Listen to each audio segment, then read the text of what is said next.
한마디로 말해서 오늘은 김무성 의원이 청와대 헌법 개정안을 마르크스의 사회주의 가치관이다라고 비판한 대목을 점검해 보겠습니다. 이완배 기자의 경제의 속살. 오늘은 김원일의 장편소설 겨울 골짜기 소개해드리겠습니다. 정선태 교수의 오늘을 읽는 책. 네, 오늘은 바른미래당 안철수 서울시장 후보에 대해서 말씀드리겠습니다. 김성애 보좌관의 답정너. 네, 오늘은 장충기 문자 후속 그리고 지상파 뉴스 시청자 수와 네이버 노조까지 말씀을 드리겠습니다. 정상근 기자의 오늘 미디어. 김용민 브리핑. 잠시 후 시작합니다.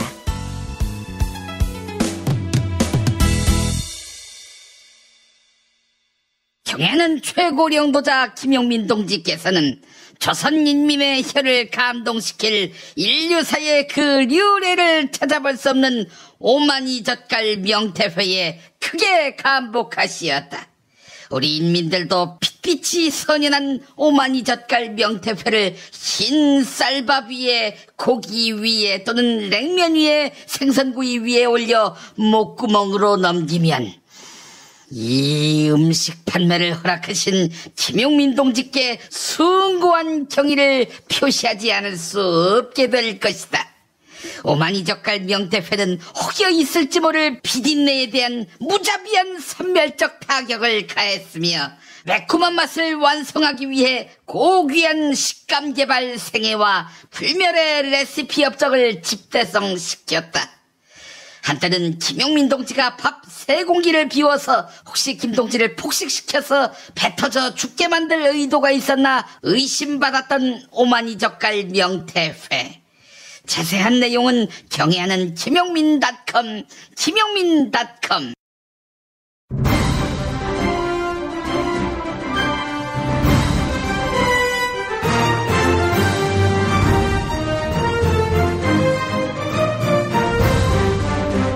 김용민 브리핑.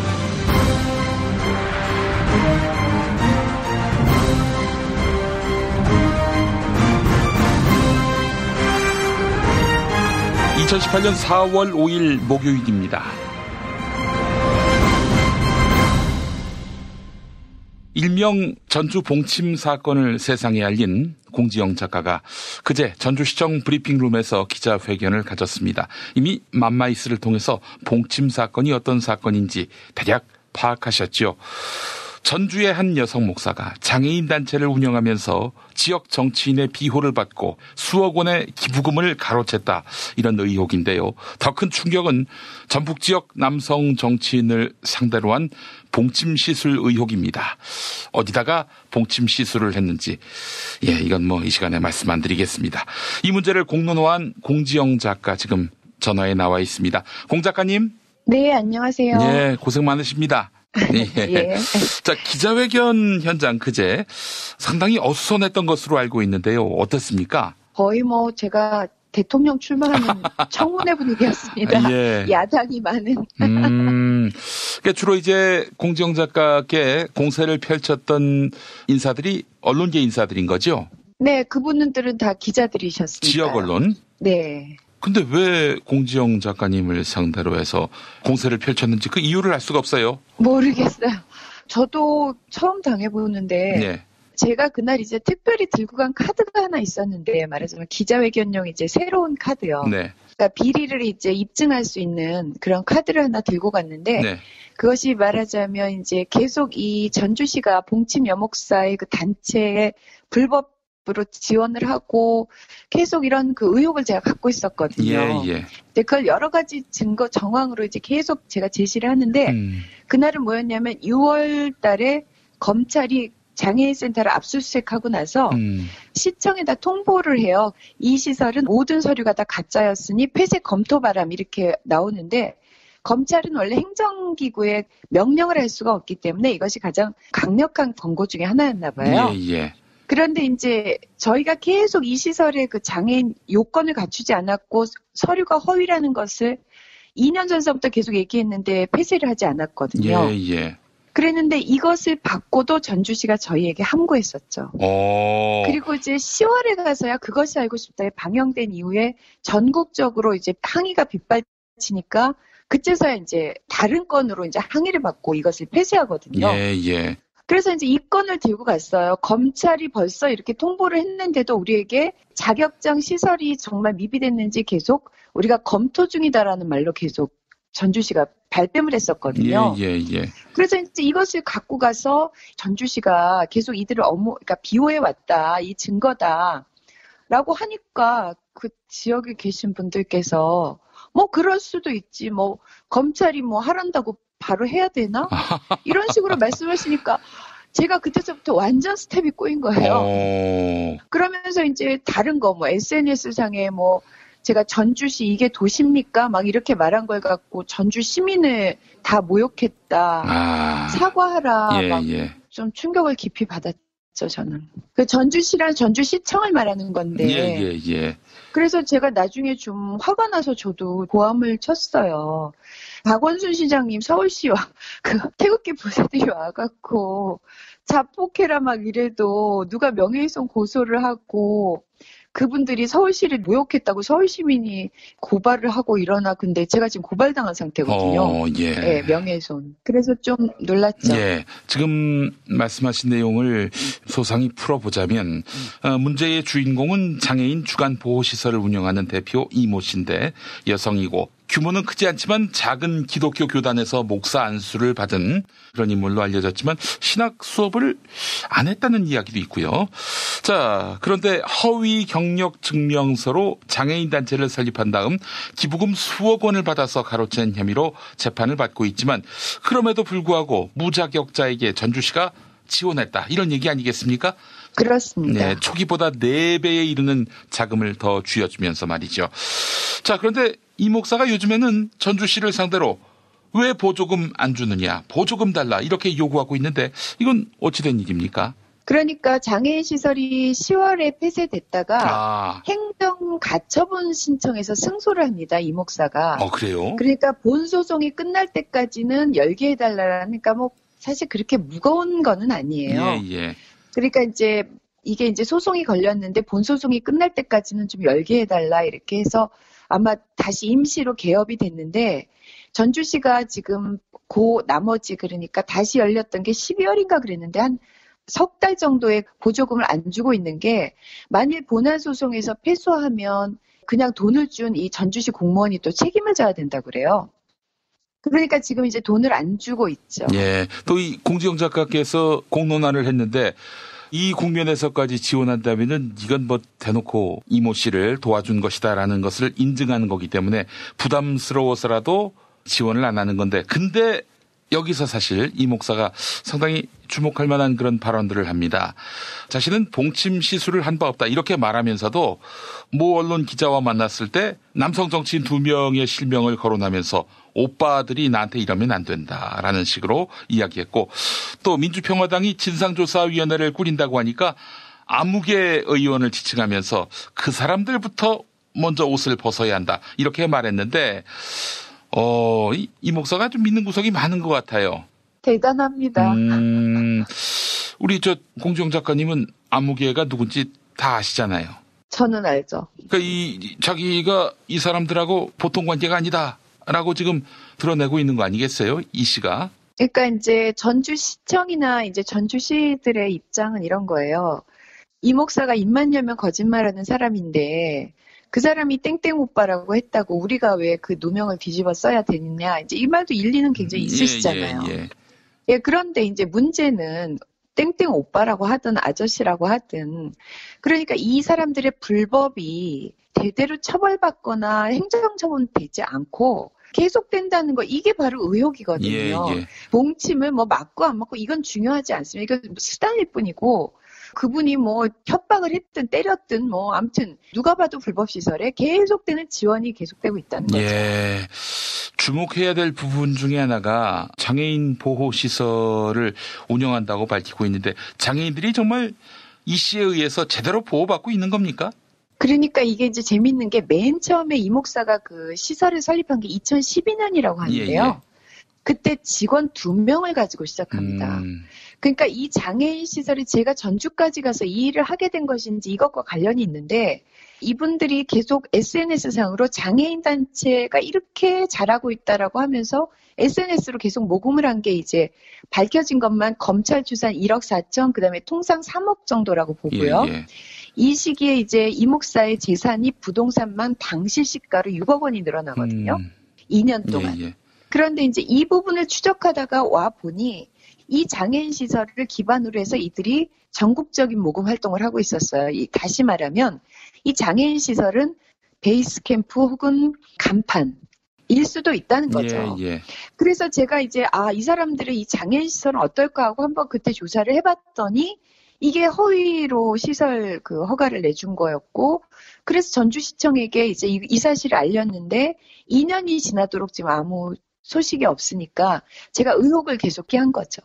지방선거 앞두고 이게 여당에게 악재가 될 수 있다라고 전에 맘마이스에서 말씀하셨는데 이거 어떻게 해야 됩니까? 지금 제가 계속 의혹을 제기하고 있는 김승수 전 시장님은 워낙 전북의 전통 강호들과 함께 계시는 분들이라서 말하자면 빠들이 굉장히 많으십니다. 아마 재선에는 문제가 없을 것 같고요. 지금 도전하는 사람도 없어요. 아, 그래요? 그러니까 이게 더 문제라고 저는 보여져요. 우리가 경쟁자들이 있으면요, 사실 약간 조심하게 됩니다. 예. 그러니까 관례적으로 했던 약간의 뭐 탈법이라든가 이런 것도 관례적으로 뭐 선의에서도 하다가 네.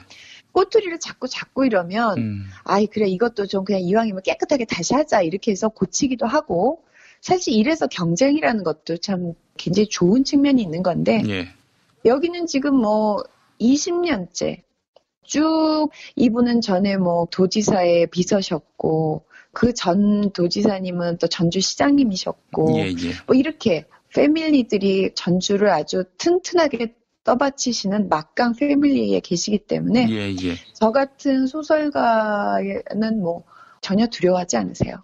이미 소송도 당하셨죠? 네, 소송 당했습니다. 물론 이제 그분들이 그게 적법하지 않기 때문에 네. 복지국장님하고 과장님 성함으로 이제 저를 고소를 했어요. 전주 시민의 자격으로. 요새 정상화된 KBS나 MBC 인터뷰를 몇 번 했는데 네. 그쪽에서는 저보고 황당하시죠라는 질문을 좀 많이 하세요. 예. 제가 뭐 예를 들면 김승수 시장님께 당신은 뭐 여자관계가 지저분하고 뭐 봉침을 직접 맞았고 제가 이렇게 말했으면은 사실 개인 명예로 인해서 제가 피소당할 수 있죠. 근데 제가 그런 발언을 한 것이 아니라 김승수 시장님은 이 의혹에 대해서 2년째 입을 다물고 계시는데 대답해 주시고 전주시는 이런 부분에 대해서 정말 그녀를 왜 비호하는지 뭐 대답해야 될 것이다. 이런 발언들을 계속 문제 삼으시면서 저를 고발하신 거죠. 아니 이건 사실 검찰이나 공권력이 동원돼서 시시비비를 가려야 될 문제인데 아니 그분들은 뭐하고 있습니까? 사실은 제가 되게 조심스러운 말씀인데요. 이런 현상이 비단 전라북도만은 아닌 걸로 알고 있어요. 그러니까 지방 분권이라는 게 상당히 바람직하고 좋은 것이지만 이게 잘못하면 서울하고는 완전히 분위기는 다릅니다. 그러니까 말하자면 이 사람 저 사람이 막 있는 게 아니라 사실은 한 집권 넣으면 다 친척이고 동창이고 친구예요. 더군다나 이제 다른 공업도시나 이런 데랑 다르게 이곳은 인구 유입이 전혀 안 되고 계속 인구가 줄고 있는 상황이기 때문에 말하자면 폐쇄성이 굉장히 짙고요. 이분들의 정서에서는 저를 정당하게 고발하는 고발자로 보시는 게 아니라 어떻게 보면 서울 여자가 와서 왜 전주에 와서 네가 시끄럽게 하느냐 이런 식의 감정도 상당히 많으신 것 같습니다. 그런 게 굉장히 어려워요. 자, 우리 전주 시민들한테 하고 싶은 말씀도 있을 것이고 또 이 사안에 대해서 관심을 가지시는 누리꾼들도 적지 않을 텐데 당부의 말씀 같은 것들이 있습니까? 그러니까 제가 말씀드린 것은 말하자면 지배층의 문제고요. 전주에 정말 훌륭하신 분들이 하다못해 저 밥값도 안 받으세요. 그러니까 진짜 어떻게 답답해 죽겠는데 전주에서 말하기는 이거 걸리고 저거 걸리고 그런데 공작가가 이렇게 서울에서 와서 너무 고맙다 그러면서 밥값도 안 받으시고 어저께 같은 경우는 기자회견 끝나고 제가 너무 봉변을 당하고 나왔는데 정말 거기 제일 좋은 식당의 주인분이 저를 초대하셔가지고 제 일행들과 함께 엄청난 맛있는 오찬을 공짜로 차려주시고 정말 좋은 분들 너무 많으시죠. 하지만 구조상의 문제라고 할까요? 그러니까 적폐나 어떤 비리가 빨리빨리 이렇게 고발되고 그러면 상대 경쟁자도 있고 이렇게 되는 게 아니라 막강한 권력이 하나 있고 나머지는 다 지지부진한 상태이니까 말을 꺼내면 저를 본보기로 하나 좀 때리신다? 이런 느낌도 좀 들어요. 예. 자, 무엇보다도 진실이 제일 중요한 만큼 이 문제와 관련해서 명명백백하게 그 의혹이 다 가려지는 것이 제일 중요하지 않겠습니까? 네, 진실은 이렇게 오래 덮어두지는 못하니까 시기가 좀 지나면 또 어느 순간에 드러나게 될 것이고 그때 이렇게 정말 숨죽이셨던 우리 전주 시민들도 분명히 발언을 하실 거라고 생각합니다. 예, 알겠습니다. 끊임없이 관심을 갖는 것이 중요하겠군요. 아이고, 예, 감사해요. 예. 자, 공지영 작가님 수고 많이 해주시고 오늘 말씀 감사합니다. 자, 그렇다면 전주시의 입장은 어떨까요? 그제 KBS 전주 1라디오 라디오 페트롤 전북에는 전주시 백순기 복지환경국장의 인터뷰가 방송됐습니다. 반론권 보장 차원에서 그 내용 일부를 들려드립니다. 전주시 공무원들이 마치 특히나 비호를 한 것처럼 본인은 그 페이스북이나 그 언론 인터뷰를 통해서 허위 사실을 유포를 해가지고 전주시 공무원들과 전주 시민들에게 명예를 훼손시켰습니다. 예. 실제로 이 업무를 담당했던 그 직원들이 굉장히 큰 허탈감을 토로하고 있고요.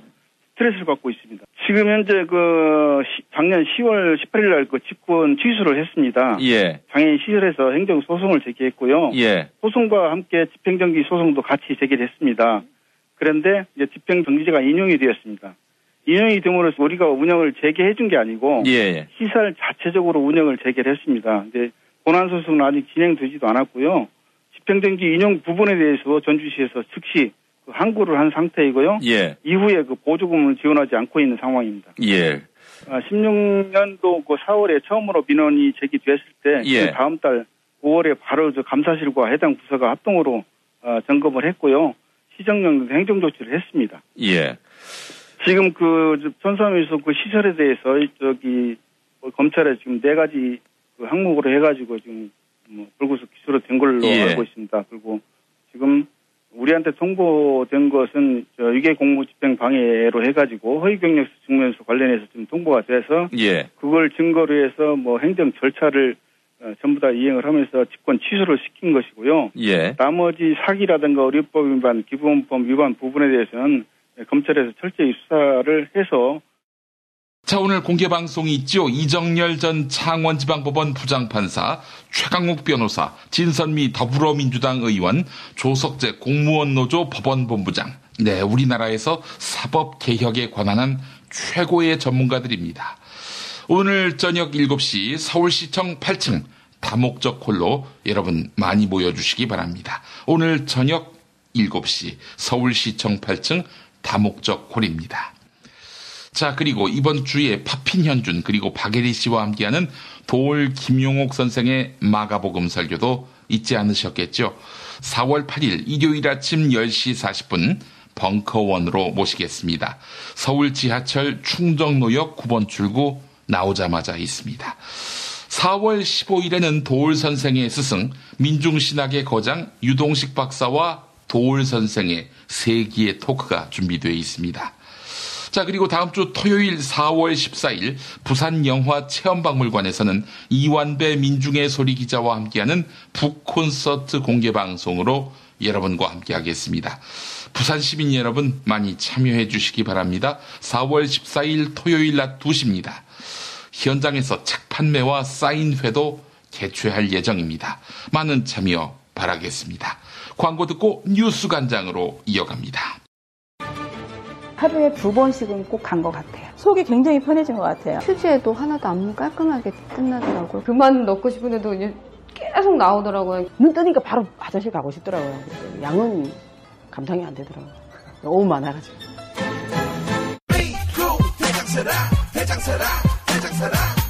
장실 굿모닝 화장실 바나 굿모닝 바나나. 검색창에 미궁 대장사랑. 「 검색창에 미궁 대장사랑 」 「 검색창에 미궁 대장사랑 」 « 검색창에 미궁 대장사랑 」 « 검색창에 미궁 대장사랑 」 « 검색창에 미궁 대장사랑 」 « 검색창에 미궁 대장사랑 」 « 스페이드 퀴즈입니다. 돌잔치, 칠순잔치, 가게 홍보, 체육대회, 창사기념일. 정답! 기념품! 문제를 끝까지 들으셔야죠. 이럴 때 사용하는 판촉물이나 기념품, 답례품, 단체 선물 등을 취급하는 전문업체로서 국민을 위해 제대로 일하는 언론과 정당에 후원을 하는 판촉물 전문업체는 어디일까요? 정답! 네피알! 네? 어디라고요? 네피알! 네, 정답입니다. 판촉물이나 단체 선물이 필요할 때 이왕이면 우리 편 회사 네피알을 찾아주세요. 인터넷 검색창에 네피알을 치시거나 032-519-4800으로 전화주시면 친절하게 상담해드립니다. 그런데 상품은 뭔가요? 네피알에 가서 고르세요. 3만 가지가 넘는 물품이 있어요. 오늘 녹음 끝나고 한 잔? 술 끊는다며. 새해가 되면 술 끊겠다는 결심들 많이 하시는데요. 네. 쓸데없는 짓 하지 마시고요. 네, 술 친구미 있잖아요. 아니 다들 술자리만 있으면 오라고 난리잖아. 술친금 들고 가야지. 술친금을 그렇게 퍼주니까 부르지. 술친금이 있어야 술자리가 오래 간단 말이야. 내 친구들이 전부 다 술친금 인정했어. 오빠도 한 잔 콜? 그렇다면 가지야. 네이버에 술친금을 검색하세요. 멀쩡합니다 진짜.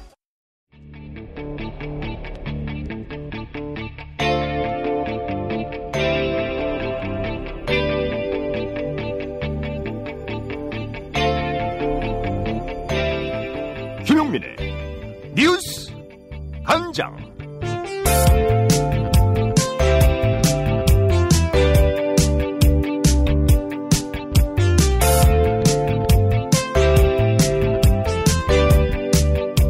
홍준표 자유한국당 대표가 제주 4.3 사건은 남로당 좌익 폭동에 제주 양민들이 희생된 것이다, 이렇게 발언에 질타를 받고 있습니다. 정치권에서는 역사인식이 천박하다며 여야 모두 한 목소리로 맹공을 퍼붓고 있는데요. 역사학자인 한홍구 성공회대 교수는 당시 무장대의 수는 보통 300명 정도로 추정된다. 그런데 300명이 아닌 3만 명이 사륙됐다. 이것은 이승만 정부가 정권의 안정을 꾀하려 했기 때문이다, 이렇게 설명했는데요. TBS 라디오 김어준의 뉴스공장에 출연한 한홍구 교수와 진행자 딴지일보 김어준 총수의 일문일답 들어보시죠. 제주도 현지에 뭐 일부, 극히 일부 좀 강경파가 있을 수도 있죠. 작동을 한 거는 뭐 분명한 사실인데, 그거는 아주 초기 단계이고, 그렇게 해서 봉기가 일어났다고 치더라도 그 무장대가 많이 잡는 사람은 500명, 보통 한 300명 정도, 이고, 그 다음에 무장도 뭐 소총 몇십 정 정도에 불과했기 때문에 그 진압을 한다면 금방 진압을 할 수가 있었는데, 이것이 수만 명이 학살당하는 사건으로 벌어진 것은 전혀 다른 메커니즘에 의한 것이다. 그러니까요. 이게 왜 제주도에서는 그 3,400명이 아니라 몇만 명이 죽는 일까지 연결이 되느냐. 이게 이제 문제잖아요. 사실은 이 학살이 대규모 학살로 그 번지지 않을 가능성은 충분히 있었습니다. 그러니까요. 그 4월 말에 평화협상이 있었는데요. 그 무장대의 지도자였던 김달삼하고 그 당시 토벌대 그 책임자였던 사령관이었던 그 김익렬 연대장 간의 그 협상이 있었고, 그 협상에 따라서 이제 완전히 산사람들 무장대가 무장을 해제했다면서요? 내려놓고 그 투항을 하는 그 절차를 밟고 있었는데. 그럼 끝났어야 되는 거 아닙니까? 거기서 그때? 끝났어야죠. 그렇게 끝났으면은 뭐 기백명 수준의 사상자를 내고 그 마무리됐을 사건이 어떻게 해서 3만 명 가까운 학살로 벌어졌냐면은 그것을 경찰과 미군정이 틀어버렸습니다. 이승만 정권이 등장을 하면서 기어오르는 것은 가차없이 쏟아버린다 하는 것을 제주도라는 고립된 섬에서 그 한번 본때를 보여서 대한민국 그 단독 정부의 안정을 꾀하려고 했었던 그런 그 방침이 학살을 낳았다고 봅니다. 삼성이 이른바 노조 와해 문건을 작성하고 노골적으로 노조를 탄압해왔던 정황이 드러났습니다.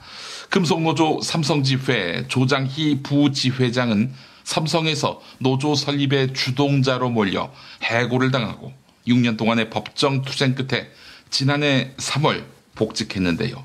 조장희 부지회장이 삼성의 노조 탄압 방식을 구체적으로 설명했습니다. 압박과 회유는 물론이고 고소까지 벌인 삼성의 탄압에 조장희 부지회장은 자살까지 생각했었다고 합니다. CBS 라디오 김현정의 뉴스쇼에 출연한 금속노조 삼성지회 조장희 부지회장과 진행자 김현정 앵커의 일문일답 들어보시죠.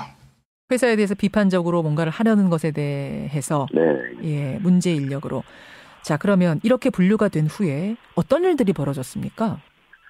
일반적인 노사위원들은 어느 정도 국가나 그 성과 평가가 보장이 되는데 예. 저 같은 경우에는 이제 최저 국가를 받기 시작했고 예. 노조를 만들지 않으면 원하는 국가와 원하는 연봉과 원하는 부서에서 일을 시켜주겠다. 뭐 그게 이제 제가 거부를 하면 그 다음에는 직장 생활이 맞지 않는 것 같은데 회사를 차리면 이 에버랜드 협력사로 이렇게 하는 것도 나쁘지 않을 것 같다라든지 저희 해고 사유는 17가지가 됐었고 그 징계 사유들은 사실 사실관계와 부합하지 않는 부분들이 대부분이어서 뭐 법원에서도 그렇고 대법원에서도 그렇고 인정되지 않아서 복직을 할 수 있었던 건데 예를 들면 어떤 것들이 말이 안 되는 비위 사실이라고 캐낸 거 있어요?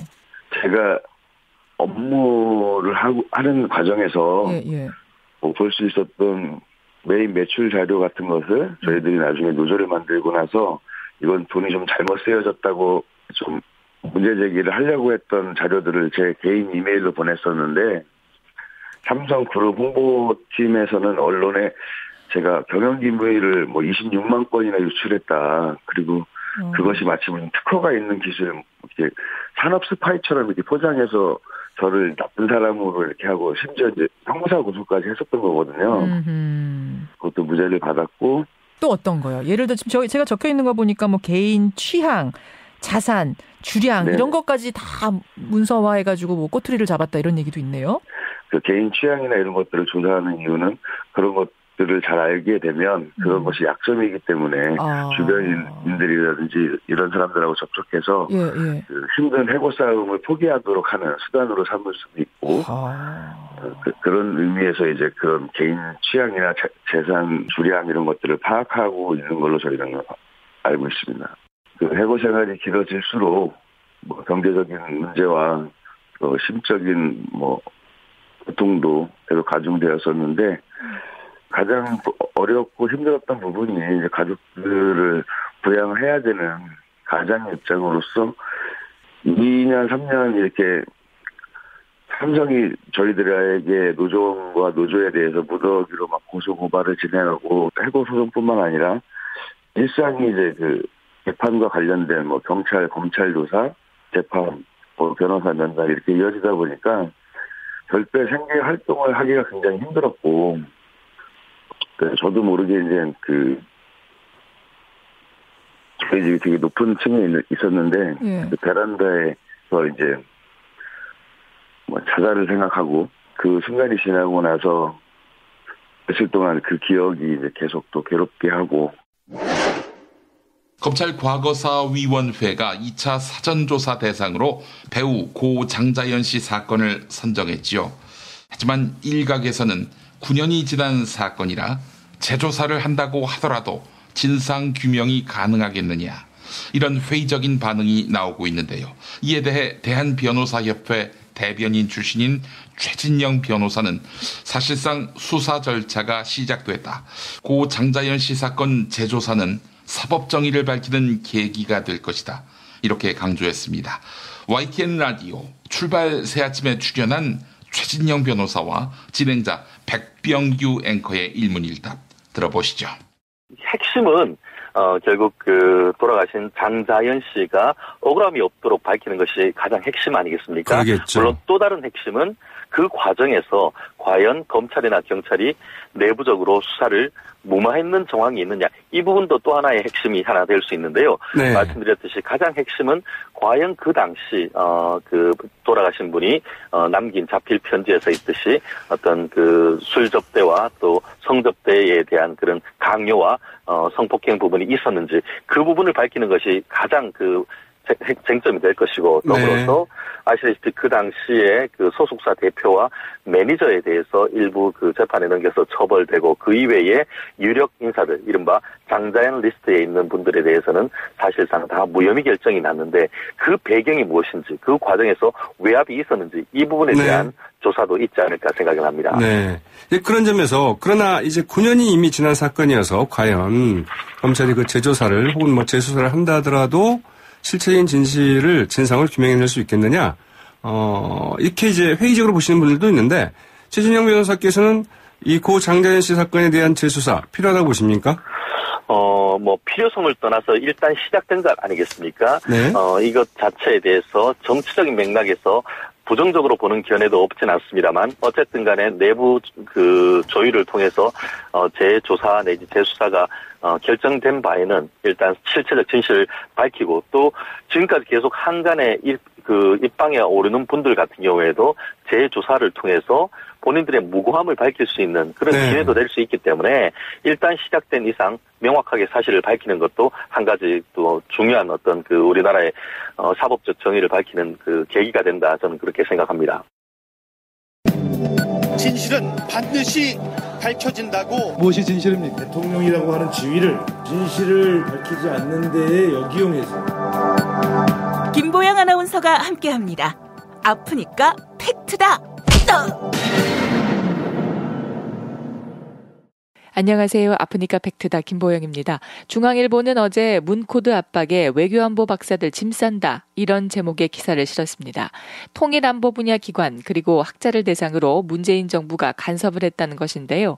중앙일보는 세종연구소 데이비드 스트라우브 연구위원이 청와대로부터 압박을 받아 연구소를 떠났다 이렇게 밝혔습니다. 특히 외교안보 전문가 그룹에서 불거진 블랙리스트 논란 이런 표현도 사용했는데요. 이에 청와대는 사실관계를 심각하게 뒤틀어 쓴 기사다 이렇게 밝히며 정정을 요청했습니다. 청와대 김의견 대변인은 법적 대응을 예고하기도 했는데요. 연합뉴스TV의 보도 들어보시죠. 김 대변인은 논평을 통해 근거가 없고 이치에도 맞지 않는 것을 억지로 끌어다가 기사를 구성했다며 이같이 말했습니다. 특히 김 대변인은 기사 중 문재인 정부판 블랙리스트라는 표현에 대해 그냥 넘어갈 수 없는 사안이라며 모욕적인 딱지를 붙였다고 밝혔습니다. 김 대변인은 보도의 잘못을 바로잡지 않을 경우 법적인 절차를 밟아 나갈 것이라고 덧붙였습니다. 세종연구소 측 역시 데이비드 스트라우스 박사의 경우 사직이 아니라 1년 계약이 종료된 것이다. 이런 취지의 반박을 내놨습니다. 스트라우스 박사의 계약 기간은 지난 2월 28일까지였던 것입니다. 아울러 오마이뉴스는 세종연구소 정성장 통일전략연구실장의 반박글을 전했는데요. 정성장 통일전략연구실장은 데이비드 스트라우브는 중앙일보가 언급한 것처럼 박사가 아니고 객원연구위원도 아니었다. 이렇게 지적했습니다. 정성장 실장에 따르면 데이비드 스트라우브 연구위원은 LS의 후원을 받아 한시적으로 활동하는 세종 LS 연구위원이었습니다. 공채를 통해 채용되는 일반 연구위원이 아니었던 것입니다. 정성장 실장은 기사가 신뢰를 얻으려면 기본적인 팩트부터 정확하게 파악해야 할 것이다. 이렇게 꼬집었네요. 이어서 스트라우브의 추가 계약은 세종연구소의 선택사항이지 의무사항은 아니었다라고 덧붙였습니다. 추가 계약을 하지 않은 것이니 사직이나 해임되었다는 표현은 모두 사실과 다르다는 것입니다. 한편 중앙일보는 국책연구기관인 국립외교원의 한 박사가 청와대와 외교부로부터 압박을 받아 최근 사표를 냈다. 이렇게 보도하기도 했는데요. 이에 대해 강경화 외교부 장관은 외교부 산하연구원의 인사 문제는 장관의 관할 사항이다. 제가 알고 있는 한도 내에서 학자들의 자율성을 침해하는 인사 조치는 없었다고 부인했습니다. 지금까지 아프니까 팩트다였습니다. 충남 금산의 넓은 인삼밭. 정성농장을 일군 농부아버지 이정열 씨. 자연은 노력한 만큼 내어준다. 그 자연의 마음을 알기에 정성농장을 더불어 일구는 아들 이성규 씨도 아버지에게 배운 것처럼 정직하고 또 성실하게. 정성농장 홍삼은 인삼 재배부터 가공 판매까지 모두 책임지고 있습니다.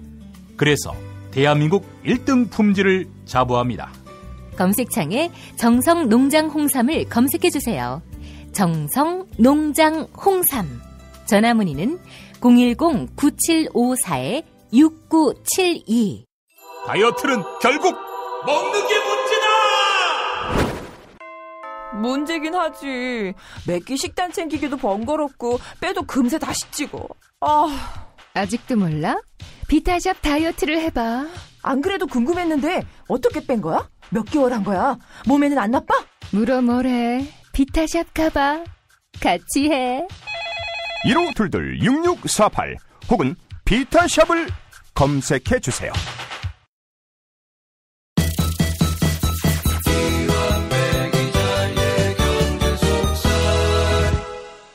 본격적인 이사철을 맞아 김용민닷컴의 세계적 명성의 나이트 세라피 매트리스가 입점됐습니다. 부드러운 쿠션과 단단한 스프링, 유명 백화점 판매가보다 무려 절반 이상 할인된 가격에 판매합니다.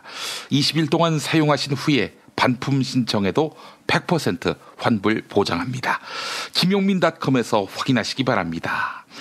경제의 속살로 이어갈까요? 민중의 소리 이완배 기자 나와 계시죠? 네, 안녕하십니까? 예. 자, 오늘 어떤 이야기 준비하셨습니까? 예, 오늘은 며칠 지난 뉴스지만 참 개그스러운 뉴스가 하나 있어서 뒤늦게 점검을 해보려고 합니다. 예. 지난달 30일에요. 김무성 자유한국당 의원이 사회주의 개헌저지 투쟁본부 위원장이 됐대요. 근데 이름부터 웃기죠. 사회주의 개헌저지 투쟁본부랍니다. 그 본부에 이제 왕년의 운동권 출신들인 이재호 상임고문, 김문수 전 의원 등이 포함이 됐다고 해요. 근데 저는 제가 정알못이어서 그런지는 몰라도 이재호 씨가 자유한국당에 복당한 사실을 이때 알았습니다. 언제 이분 또 언제 복당했습니까? 예. 아무튼 참 김무성, 이재호, 김문수 트리오가 사회주의 개헌을 저지한다는데 열심히 하시기 바랍니다. 굉장히 웃었어요. 이름부터가요. 예.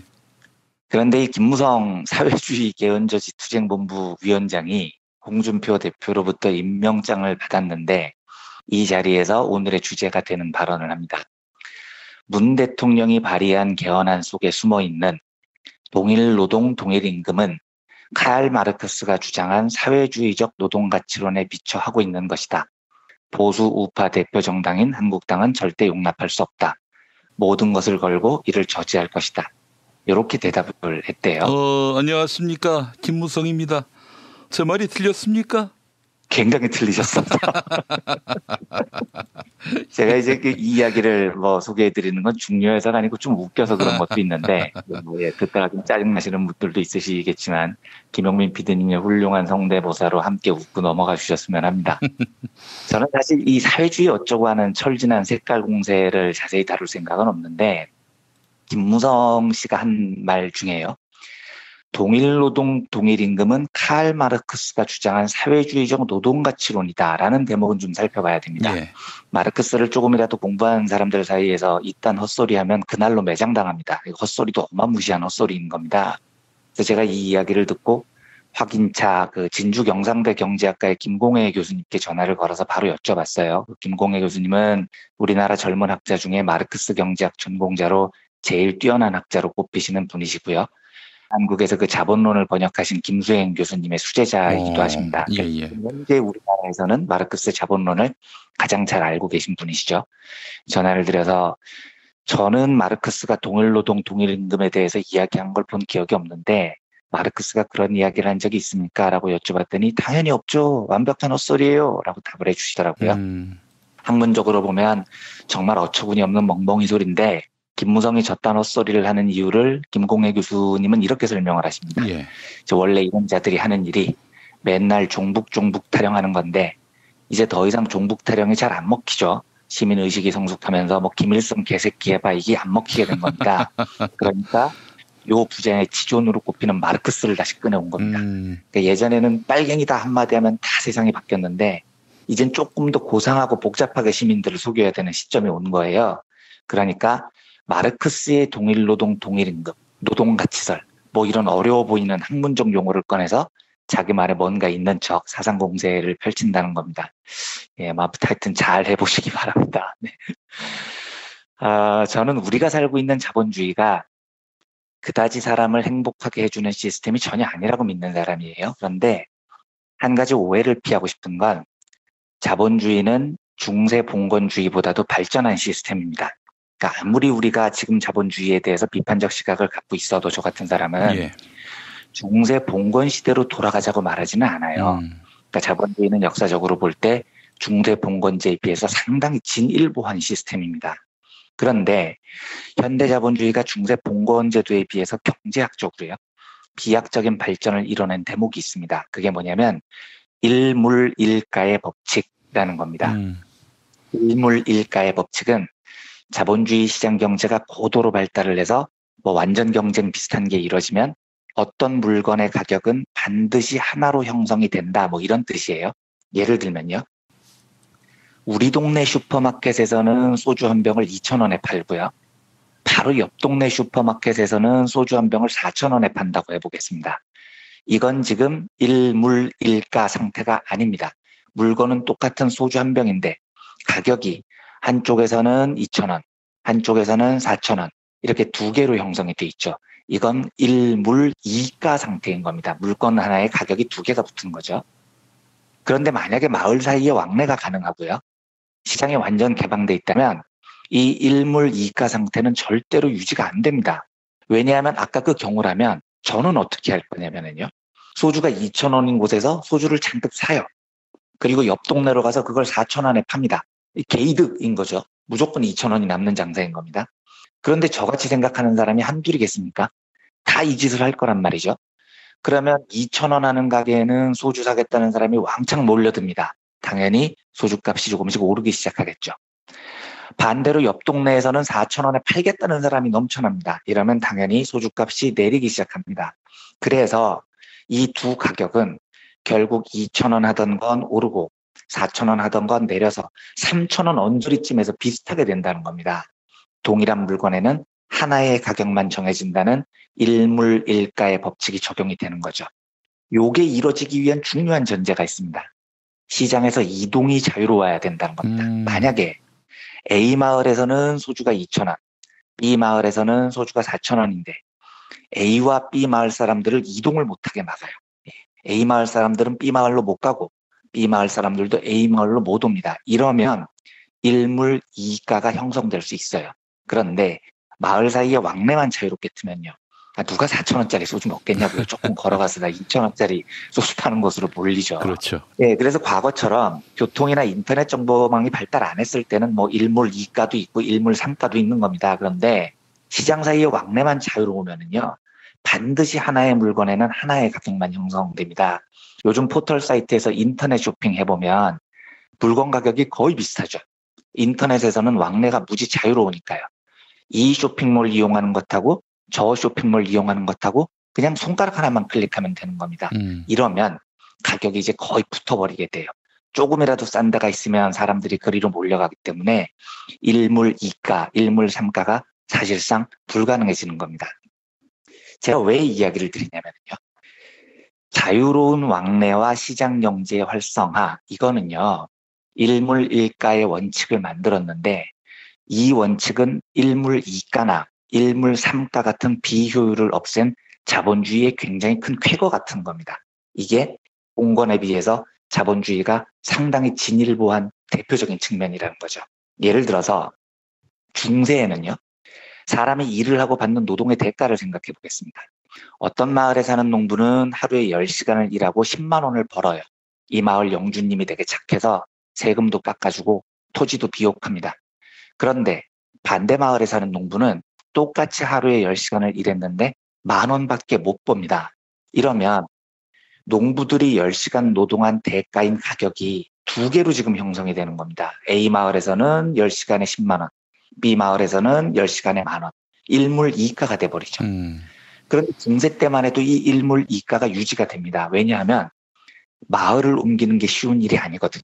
그러니까 제가 아까 말씀드렸듯이 일물일가는 자유로운 이동을 전제로 하는 겁니다. 그런데 중세 봉건사회라는 건 영주가 지배하는 일종의 지배 커뮤니티 같은 거여서요.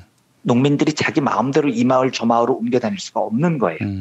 그래서 노동에 대한 가격이 일물이가, 일물삼가 이런 식으로 영주 마음대로 결정이 되는 거죠. 이걸 무너뜨린 게 바로 시장 경제입니다. 중세 봉건제가 자본주의로 오면서 어떤 일이 벌어지냐면요, 우리 민중들은 이제 농사를 짓는 게 아니고 공장에서 노동자로 일을 합니다. 그런데 이 공장에서 저 공장으로 옮기는 건 중세 때 삶의 터전을 옮기는 것보다 훨씬 쉬워졌습니다. 내가 이 공장에서 일할 때는 10시간 일하고 10,000원을 받아요. 그런데 옆 공장에서 10시간 일하면 10만 원을 받습니다. 이게 유지가 될 수 있겠냐고요. 당연히 유지가 안 됩니다. 만약에 노동자가 자유롭게 공장을 옮겨 다닐 수 있다면요. 그러면 다 10시간 일하고 10만 원 주는 곳으로 노동자가 몰리죠. 이러면 아까 소주 한 병 가격이 3,000원쯤에서 일물일가로 형성되듯이 노동자들의 월급도요. 똑같은 노동을 하는 한 얼추 한 10시간에 5만 원 정도로 하나의 가격으로 수렴을 하게 됩니다. 이 말은 동일노동 동일임금이라는 것은요. 사회주의 빨갱이 사상이 아니고요. 자본주의 시장 경제가 만들어낸 굉장히 중요한 효율성의 하나라는 거예요. 이 마을에서 소주 2,000원, 저 마을에서 소주 4,000원, 이건 누가 봐도 이상하고 비효율적이잖아요. 그런데 이걸 자유롭게 이동하게 만들고 시장 경제로 풀어봤더니 이게 하나의 가격으로 효율적으로 수렴을 합니다.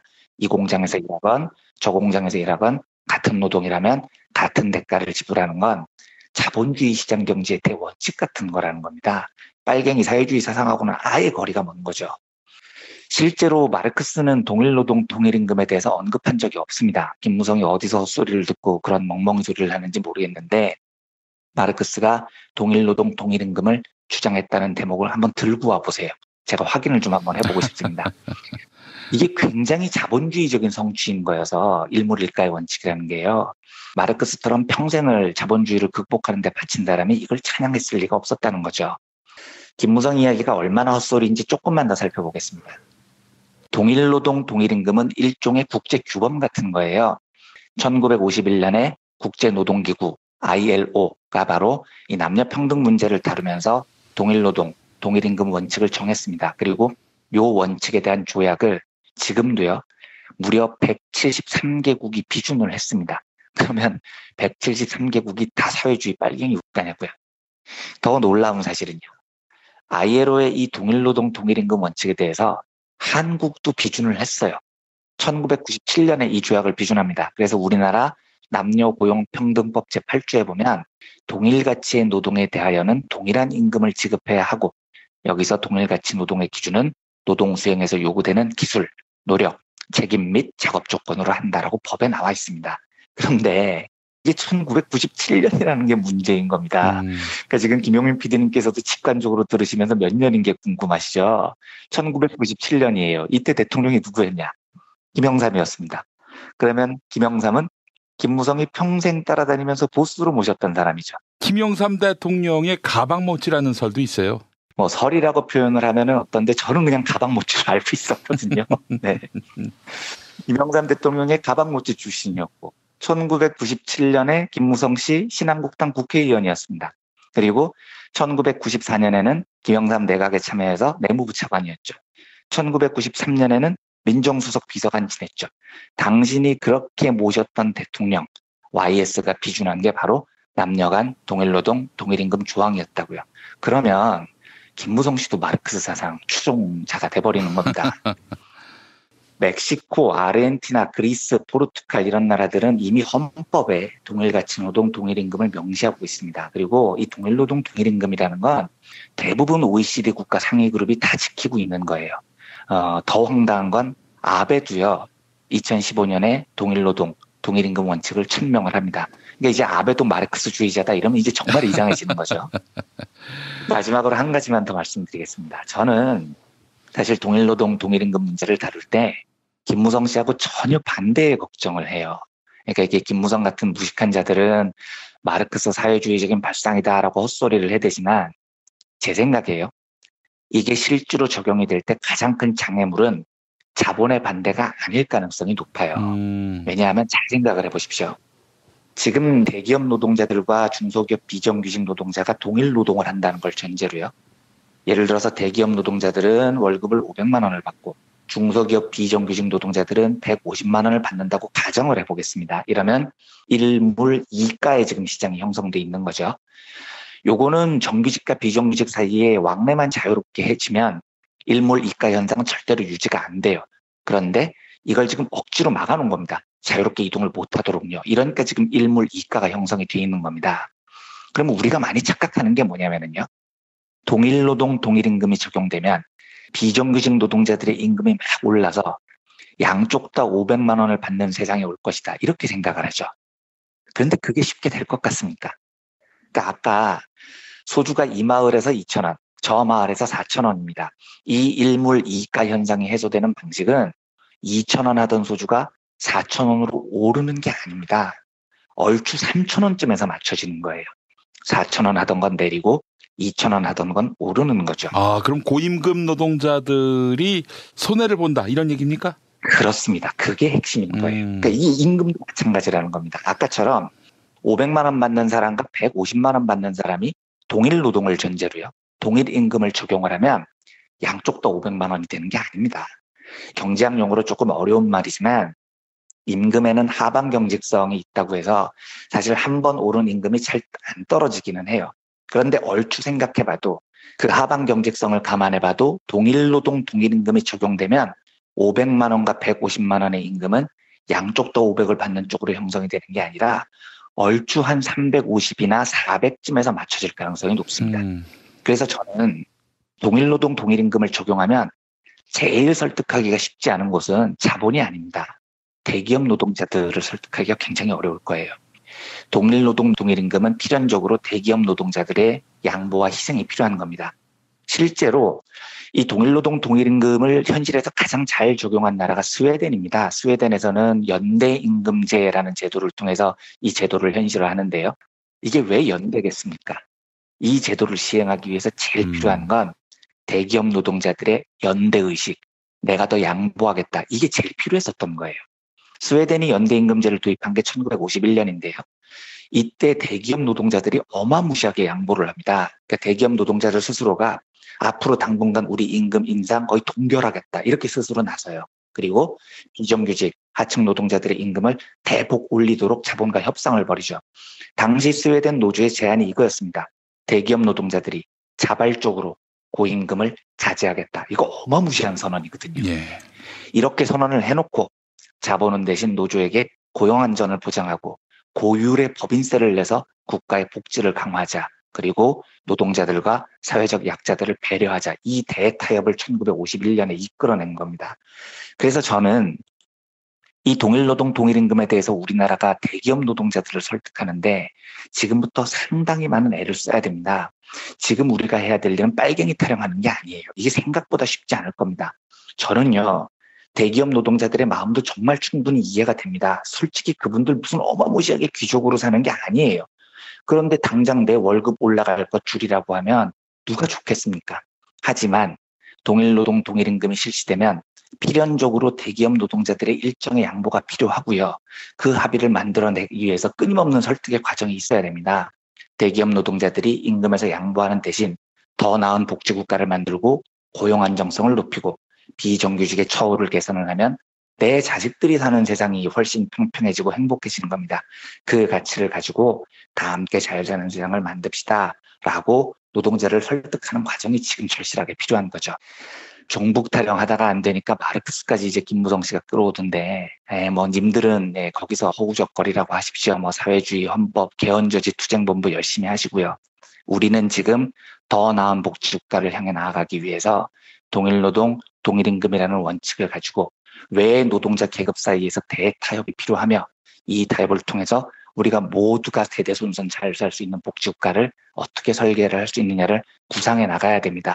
그러니까 저 종북 타령은 이제 한쪽으로 치워버리고 우리 진보 진영 내에서도 동일노동 동일임금이라는 가치를 복지국가로 연결시킬 수 있도록 지금부터 정말로 좀 진지하게 논의를 해나가야 될 때라는 생각이 들어서 오늘 이 이야기를 정리해봤습니다. 하여간 잘 알지도 못하면서 덮어씌우기 바쁜 우리의 보수 정치인들 다른 걸 다 떠나서 무능하고 부패한 정도가 아니라 불성실하기까지 하다. 남을 비난할 땐 말이죠. 그 공격이 합리적인지 논리적인지 그걸 따져야 되는 거 아닙니까? 당연하죠. 논거가 있어야 되는데 뭐 아무데나 마르크스 붙이고 종북 붙이고 하니까 다 말이 되는 것처럼 생각을 하니 황당한 겁니다. 예, 그냥 막 던지기 바쁜 자유한국당 참 앞날이 보이지 않습니다. 암담합니다. 예. 자, 민중의 소리 이완배 기자님 오늘 말씀 잘 들었고요. 4월 14일 네, 이제 한 열흘 남았습니다. 4월 14일 토요일 낮 2시 부산 영화체험박물관 이곳에서 이완배 기자 북 콘서트가 있습니다. 여러분 많이 참여해 주시기 바랍니다. 부산 지하철 중앙역 인근에 있는 부산 영화체험박물관으로 여러분을 초대합니다. 자, 이완배 기자님 수고하셨습니다. 네, 감사합니다. 부모님의 생신 또는 기념일에 아주 특별한 선물을 준비하고 계십니까? 부모님의 소중한 일생을 되돌아볼 수 있는 기억의 책을 선물해보세요. 부모님의 어린 시절부터 젊은 시절 그리고 노년에 이르기까지 그 누구보다 치열하게 살아온 삶의 여정을 한눈에 모아볼 수 있도록 최고 100장까지 들어가는 사진첩과 더불어 기자들이 직접 인터뷰를 통해 작성하는 생애사까지 더해져 오직 부모님만을 주인공으로 하는 세상에 다시 없을 고품격 기억의 책을 10년 노하우로 특별 제작해드립니다. 200페이지 분량 12권에 2부까지 함께 드리는 구성으로 440만 원에 모십니다. 한평생 가족을 위해, 자녀를 위해 헌신해 오신 부모님. 아주 오래 기억에 남을 뜻깊은 선물. 지금 신청해 보시죠. 평범한 사람들의 아주 특별한 기록. 기억의 책 만민보. 문의전화 1877-1419 1877-1419 민중의 소리.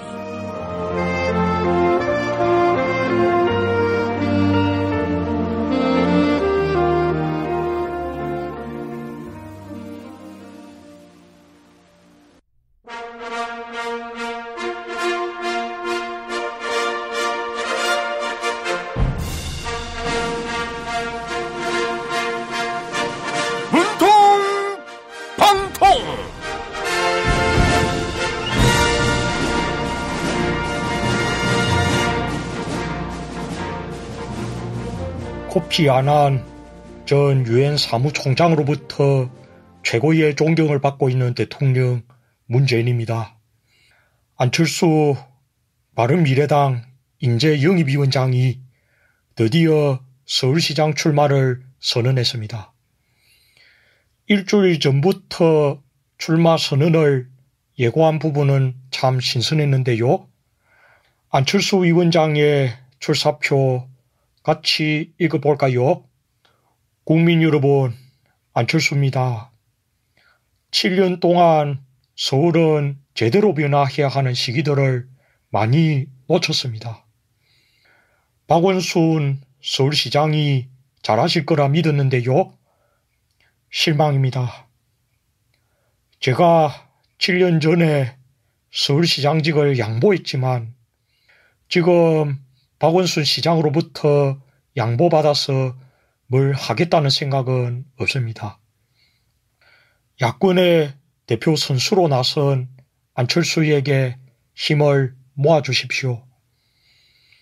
아이고, 안철수 위원장님의 지지자들은 참 좋겠어요.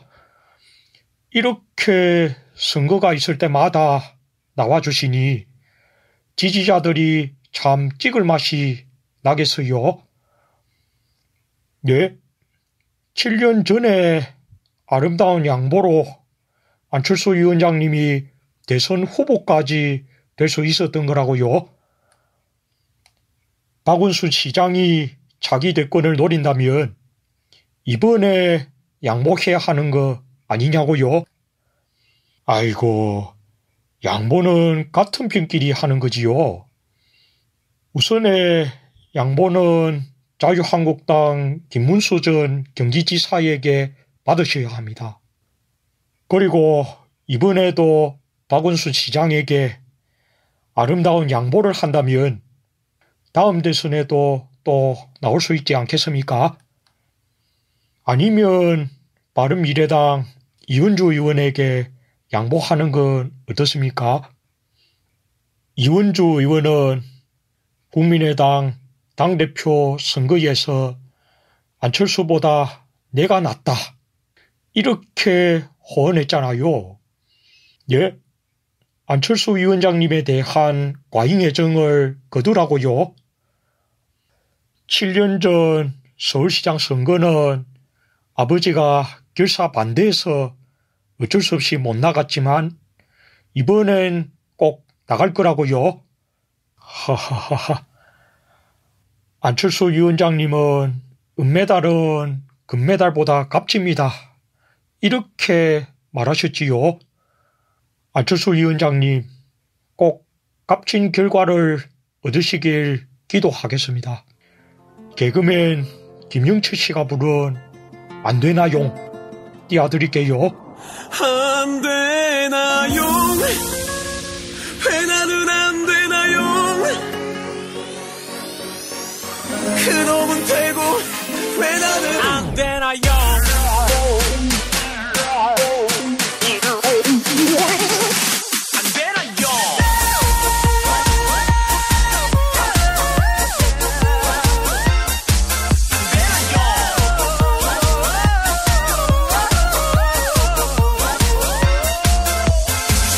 사랑 때문에 너무 아프다 너무 아파서 술 한잔 때렸다 모질게 나를 버리고 가면 남겨진 나는 어떡하라고 사느냐 죽느냐 그것이 문제로다 안 되나요 왜 나는 안 되나요 그놈은 되고 왜 나는 안 되나요 얼굴이니 아니면 입방정이니 그러면 나는 누구를 만나나요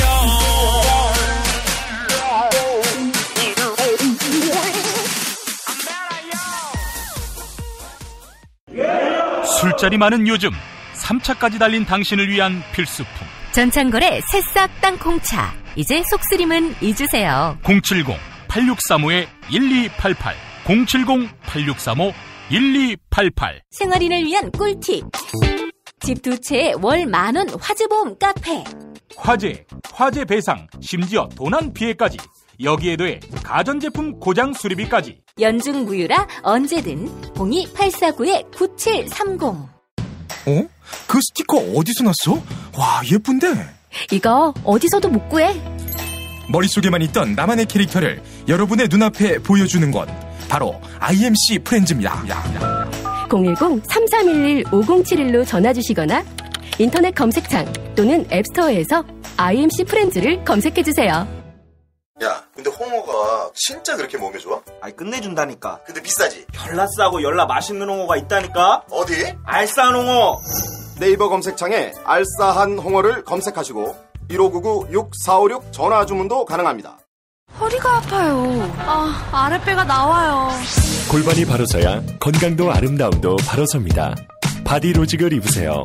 토크밴드의 입체적인 탄력이 틀어진 골반을 바로잡습니다. 간편하고 확실한 골반 교정 타이즈 바디로직.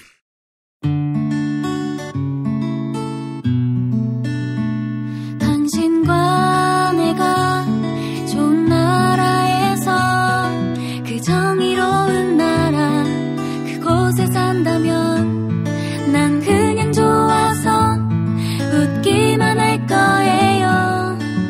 당신의 뉴스 보좌관 김용민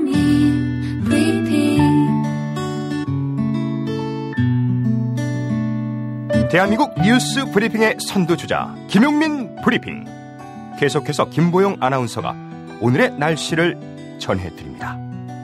날씨를 전해드립니다. 오늘도 전국에 봄비가 내리겠습니다. 예상되는 비의 양은 서해안과 남해안 그리고 제주도에 20에서 60mm, 그 밖의 지역은 10에서 40mm입니다. 아침 기온은 서울 8도, 대전 8도, 광주 11도, 대구 8도로 예상되고요. 낮 기온은 서울 10도, 춘천 9도, 전주 16도, 부산 12도를 나타내겠습니다. 미세먼지 농도는 전국에서 보통 단계를 나타낼 전망입니다. 여기는 대한민국 브리핑 1번지 김용민 브리핑입니다.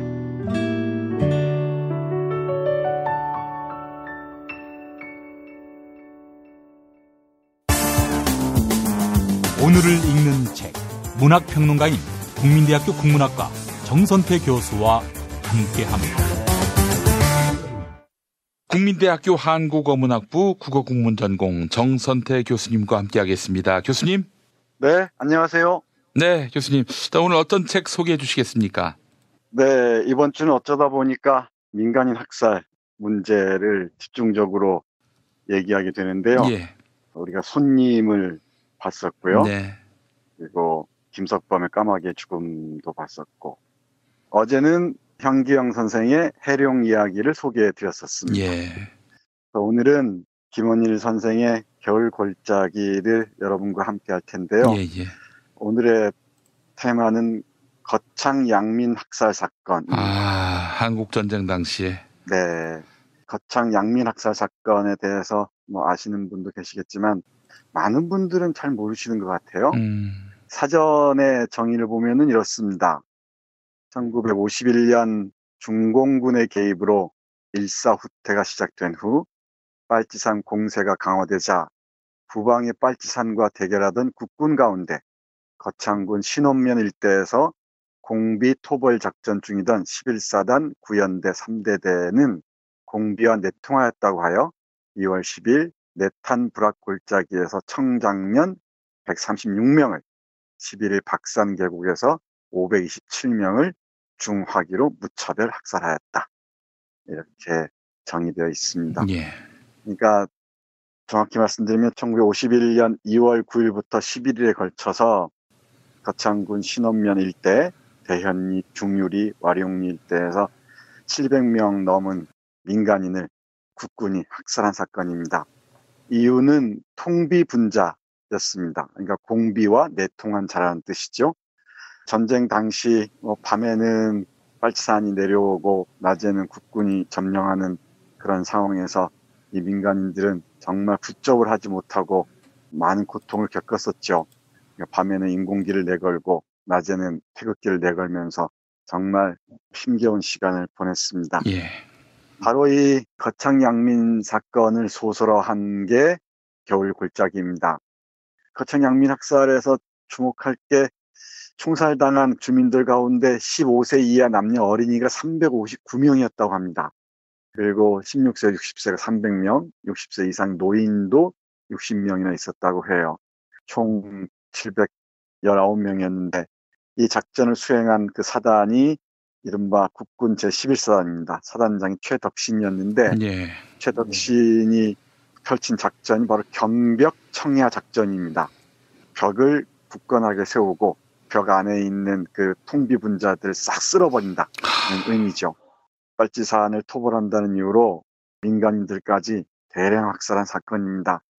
그런데 이 사건은 당시에 1951년에 국회에서 보고돼서 사실로 확인돼서 많은 사람들이 처벌을 받습니다. 그런데 이승만은 나중에 다 사면 복권을 해주죠.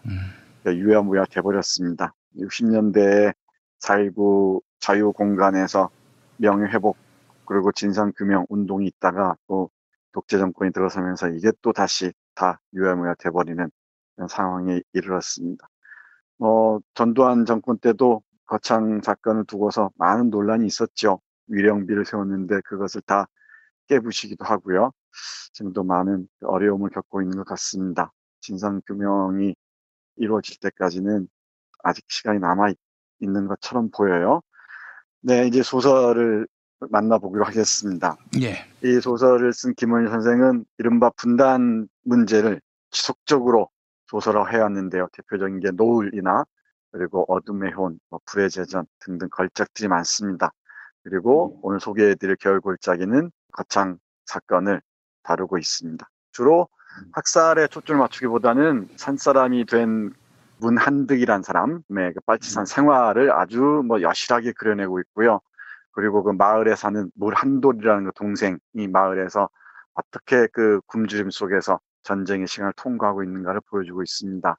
형제의 삶, 그러니까 문한득과 문한돌의 삶을 통해서 전쟁 그 고통들을 정말 리얼하게 펼쳐 보이고 있는 것으로 보시면 될 것 같습니다. 예.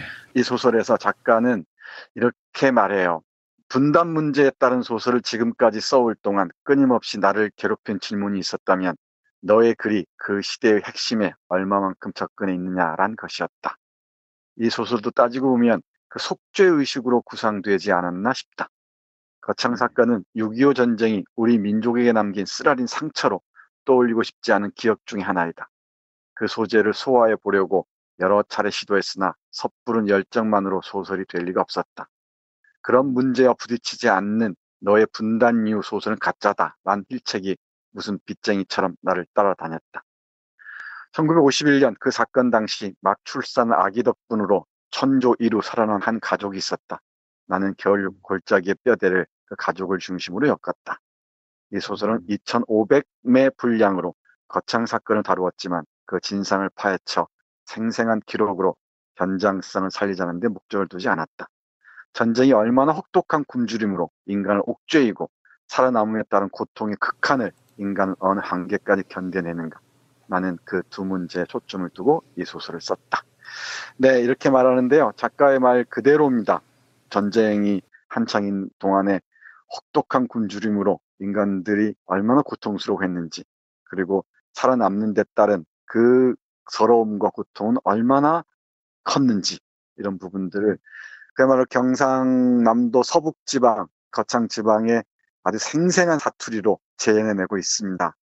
저는 이 소설을 볼 때마다 이 사투리의 무게를 소중하게 여기곤 하는데요. 사라져가는 언어들이 고스란히 살아있습니다. 이거야말로 문학의 보고라고 얘기할 수 있겠죠. 이 경상남도 진영 출신인 김원일 선생이 재현해낸 경상남도 서북지방의 사투리를 정말 만끽해 보시기 바랍니다. 헐떡이는 그 민중들의 언어가 정말 고스란히 기록되어 있습니다. 문안득과 문함돌, 이 두 형제가 실질적인 주인공이라 했잖아요. 예. 그런데 이 과정에서 문안득이 빨치산이 되는데, 산사람이 되는데, 산사람이 되면서 이 전쟁에 대한 깊은 고민을 하게 되겠죠. 근데 문안득은 아주 용맹하게 싸워서 뭐 훈장까지 받고 그렇습니다. 그런데 이 문안득과 그나마 속내기를 함께하는 김익수라는 사람이 있습니다. 김익수라는 등장인물이 이 전쟁 상황을 어떻게 보는지 오늘의 상황에 비추어서 한번 여러분과 함께 들어보기로 하겠습니다. 예. 김익수의 말입니다. 나는 사실 이승만이 하는 짓이 도무지 못마땅해서 제발 그 양반이 어떻게 좀 됐으면 좋겠다고 늘 생각해온 사람입니다. 그렇다고 공산주의가 옳다는 것도 아니고요. 이승만이 하는 짓 좀 보시오. 친일파 고등계 형사까지 권력 유지의 수단으로 제 앞잡이로 쓰는 짓하며 그 사대주의적 근성은 정말 빌어먹는 개꼴이요. 사대주의적 근성은 모두들 경애한다는 저 새파란 김일성 동무도 마찬가지고요. 좁은 땅덩어리 안에서 무슨 놈의 주의 주장들인지, 물론 자력 통일을 못했으니 이 꼴이 되기 십상이었지만 조선인종은 줏대가 없는 온유월 엿가락이요. 삼국시대부터 중국을 끌어들여 동족을 쳤으니까. 문동무, 내 총만 하더라도 이건 제국시대 일본 놈이 쓰던 무기요. 또 강전사가 들고 다니는 칼빈 총은 미국 놈이 만든 것이요. 또 그 총은 어느 시체를 거쳐 어떡하다 우리들 손에까지 굴러 들어오게 된 무기요. 따발총은 또 어느 나라 무기겠소? 소련제 아니요. 북조선이나 남조선이 어디 총한자룬들 제대로 만들 줄 아오. 네, 이렇게 김익수가 말합니다. 그러니까 이 강대국의 틈바구니에서 대리전쟁을 칠 수밖에 없었던 비극을 김익수는 이승만과 김일성을 동시에 비판하면서 그 사대주의적 근성들 동시에 비판하면서 전쟁을 직시하고 있는 것이죠. 이 소설이 반전 소설로 익히는 것은 이런 것 때문이 아닌가 싶습니다. 김익수는 전쟁이야말로 인간이 해서는 안 될 짓이라고 하면서 끝없이 전쟁을 비판하는데요. 한 구절만 더 보면 이렇습니다. 강대국은 자기네 세력 팽창을 위해 무기와 옷과 식량과 다른 모든 군수품을 제공해가며 여기 이 땅을 제물로 삼아 싸우고 있어. 조선인의 몸뚱이까지 차압해서 말이요. 그런 마당에 내가 싸우다 죽는다면 저들이 그 죽음을 보상해 주나요? 아니, 어차피 보상 같은 건 없을 테니까 따지지 맙시다. 내가 그렇게 개죽음을 당하고 나면 내 가족은 어떻게 될까요? 미물같이 목숨이야 연명한다 치더라도 가족들은 지아비 죽음의 명분을 어디서 찾겠어요? 세계 이데올로기의 패권 다툼에 인민이 갯값도 못하고 죽었다? 그렇다면 왜 이 싸움에 내가 맹목적으로 순응해야 하나요? 우리가 동물이 아닌 이성을 가진 인간이라면. 네, 이렇게 말합니다. 그러니까 빨치산도 악명 높은 자들만 있었던 게 아니라 이런 전쟁에 반대하는 자들도 있었고요. 또 전쟁에 회의적인 사람도 있었던 것이죠.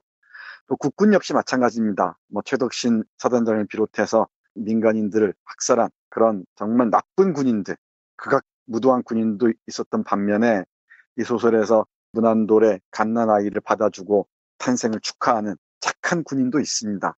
이게 바로 휴머니즘적 접근이 아닌가 싶은데요. 예. 이 소설의 마지막 부분, 이 신흥국민학교에 모여 있다가 탈량골이라는 골짜기와 박산골이라는 골짜기에서 700명이 넘는 사람들이 처형당했다고 했잖아요.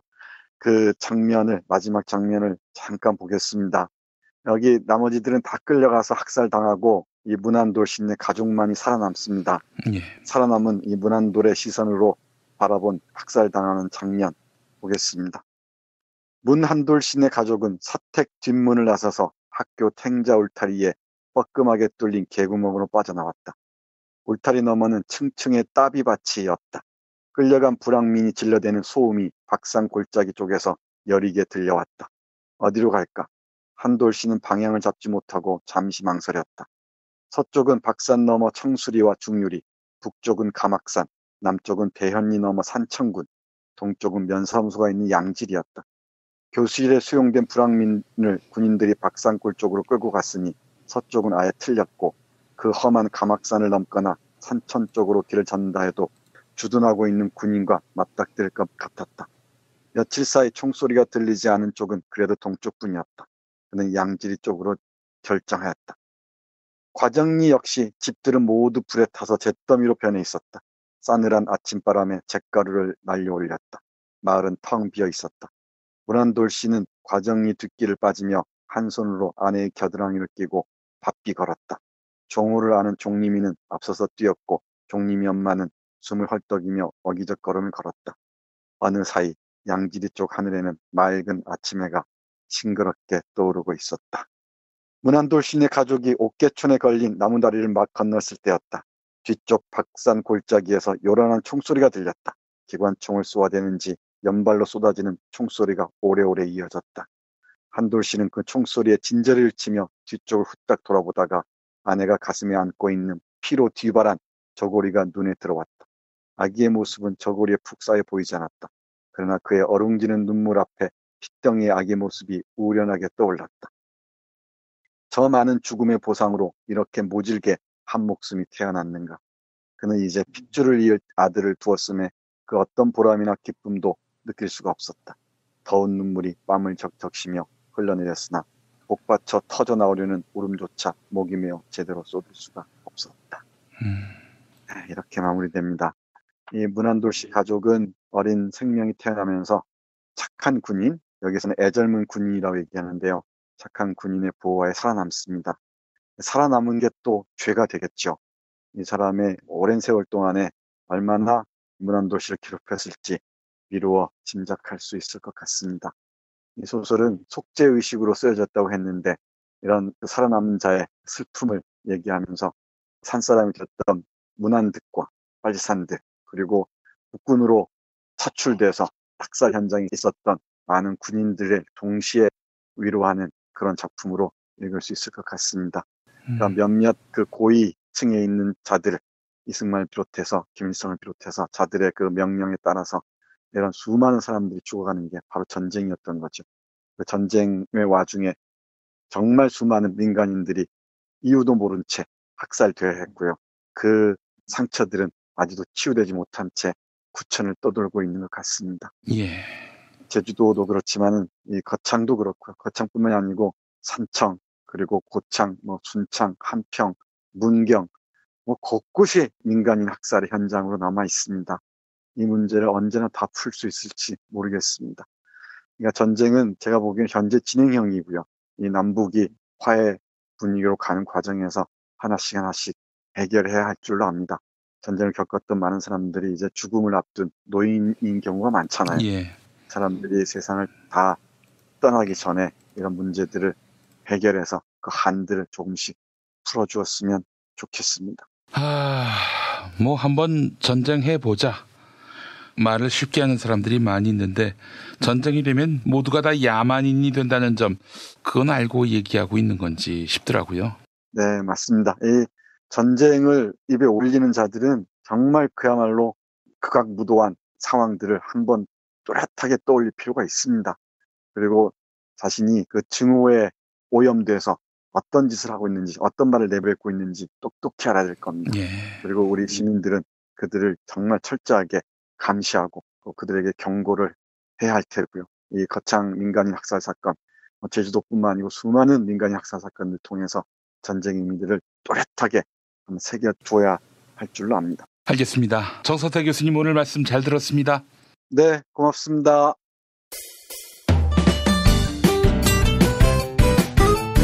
뉴스포렌 메리 순서로 이어갑니다. 김용민 트위터 계정에서는 매일 설문조사가 진행되고 있습니다. 극우 성향의 인터넷 커뮤니티 일베를 폐쇄해달라는 청와대 국민청원에 23만 명이 동의했습니다. 이에 청와대 정혜선 뉴미디어 비서관은 일베의 유해 정보 수준이 심각하다면 청소년 유해 매체 지정을 고민하겠다 이렇게 밝혔는데요. 정부나 관계 당국에 나서서 폐쇄를 시도해야 한다는 의견에 대해 시민들은 얼마나 동의하고 있을까요? 어젯밤 10시까지 모두 2,244분이 설문조사에 참여해 주셨습니다. 75%, 4명 가운데 3명은 공권력을 동원해서라도 일베를 폐쇄해야 한다 이런 의견을 갖고 계십니다. 나머지 25%의 시민들은 공권력을 동원한 폐쇄는 신중해야 한다 이렇게 응답해 주셨네요. 트위터를 통해 시민들이 의견을 남겨주셨습니다. 나권상님, 폐쇄의 당위성은 충분하지만 폐쇄한다고 해서 폐륜글이 사라지지는 않는다고 봅니다. 개인별로 법적인 처벌을 강화해야 더 효과적이지 않을까요? 폴님, 사회를 병들게 하는 환부는 과감히 도려내야 합니다. 설문조사에 참여해 주신 여러분께 감사의 말씀 전합니다.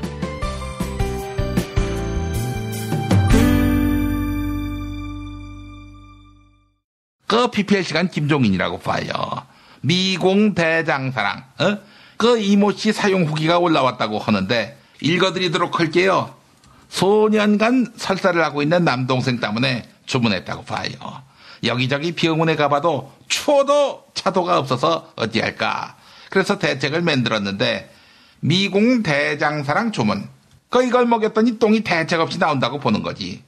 1522-8972 1522-8972 검색창에서는 미공 대장사랑이라고 봐요. 안치습니다. 텀블러 그리고 보틀 사은품이나 단체 행사 선물로 많이 주시지요.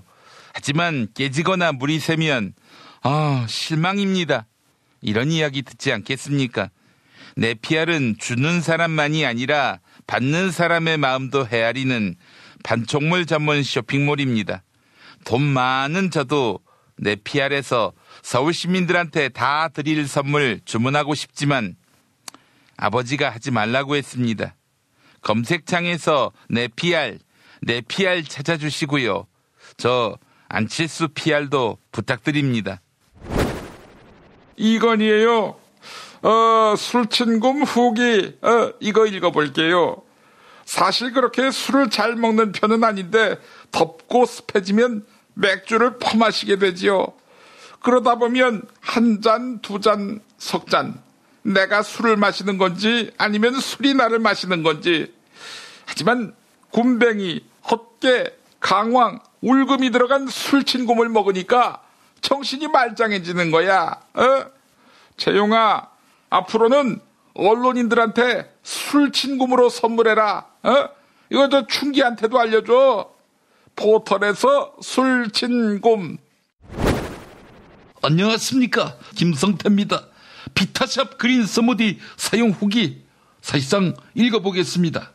식탐이 많은 편이라 사실상 음식 자제를 못하는 편인데 사실상 반신반의하면서 주문했습니다. 선식 가루쯤 생각했는데 사실상 큰 오산이었네요. 한 포만 먹어도 사실상 든든합니다. 사실상 추가 주문 들어갑니다. 1522-6648 1522-6648 혹은 검색창에 비타샵을 사실상 검색하시기 바랍니다. PPR 타임 김무성입니다. 민중의 직접 정치로 자주와 평등의 새 세상을 열기 위해 출마를 결의한 민중당 지방선거 후보자들, 이분들의 재정적 지원을 위해서 민중당 중앙당에서 펀드를 발행해서 재원을 마련하고자 하니 많은 관심과 참여 부탁드립니다. 이자 연 3%고요. 자세한 내용은 민중당 홈페이지 검색하시면 되겠습니다. 그리고 우리 자유당도 가난합니다. 뭐 야당이 다 그렇지요. 자주와 평등의 새 세상을 건설하기 싫은 분들은 우리 자유당도 도와주세요. 탄핵 때문에 뭐 이야기를 전달을 하려고 해도 길을 막고 듣질 않아요. 패족 수준으로 쪼그라든 한국 보수. 회생의 길은 과연 있을까? 변화된 정치 환경, 갈 길 잃은 보수에게 새로운 희망을 제시한다. 애국 보수의 화려한 부활과 집권을 위한 본격 가이드, 김용민의 신간, 보수를 지켜라. 진중권도 투표하는 보수 정당. 광주에서도 일당이 될 수 있는 보수 정당. 젊은이들의 입당이 줄을 잇는 보수 정당. 언제까지 민주당 정의당을 부러워만 할 것인가? 부러우면 진다니까? 자유한국당 당원 김용민이 쓴 보수를 지켜라. 이김에서 나왔습니다.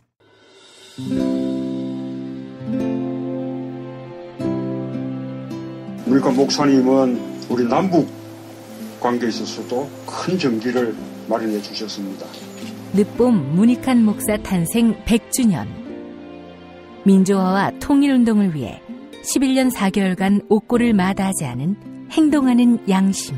오늘 우리가 누리고 있는 이 민주주의 또 문익환 목사님 이 덕분이 아주 큽니다. 그가 24년 동안 살았던 서울 강북구 인수복로 통일의 집이 6월 1일 문익환 통일의 집 박물관으로 거듭납니다. 사람들이 이렇게 항상 북적북적 이렇게 했던 공간이라 아버지한테만 아니라 우리 모두들한테 굉장히 큰 의미가 있는 통일의 역사를 기억하며 통일의 길을 모색하는 문익환 통일의 집 박물관 기념사업 추진위원으로 함께해 주시겠습니까? 이건 단지 어떤 유가족들의 유산이 아니라 우리 시대가 가지고 있는 유산이기 때문에 자세한 안내는 포털 사이트에서 문익환 통일의 집을 입력해 주세요.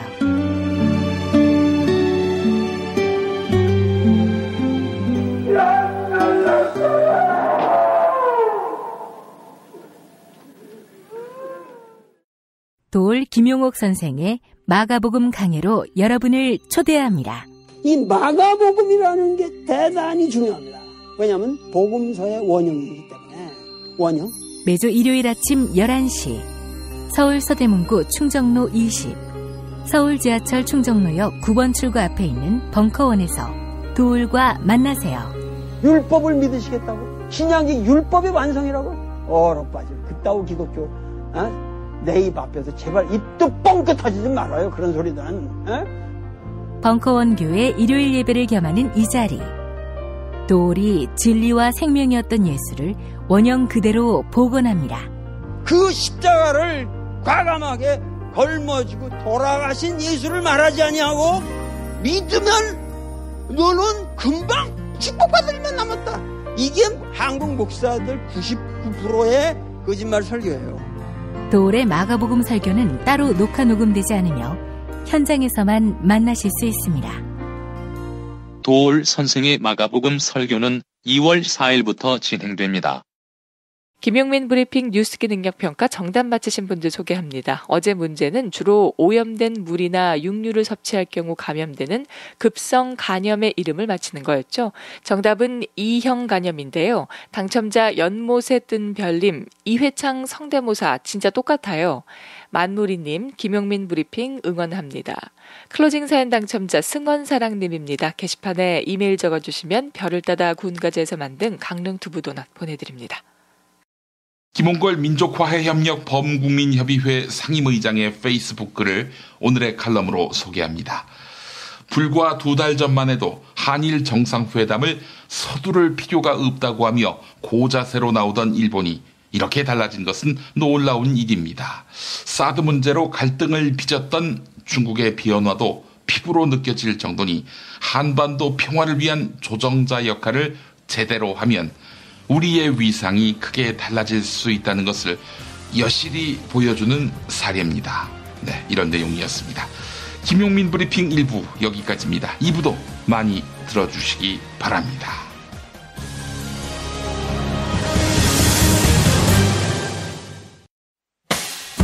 김용민 브리핑과 함께한 시간 어떠셨어요? 다음 시간에도 보다 바르고 알차며 즐거운 정보로 여러분을 찾아가겠습니다. 팟캐스트 포털 팟빵에서 다운로드하기, 구독하기, 별점 주기, 댓글 달기로 응원해주세요. 잊지 마세요. 다운로드하기, 구독하기, 별점 주기, 댓글 달기.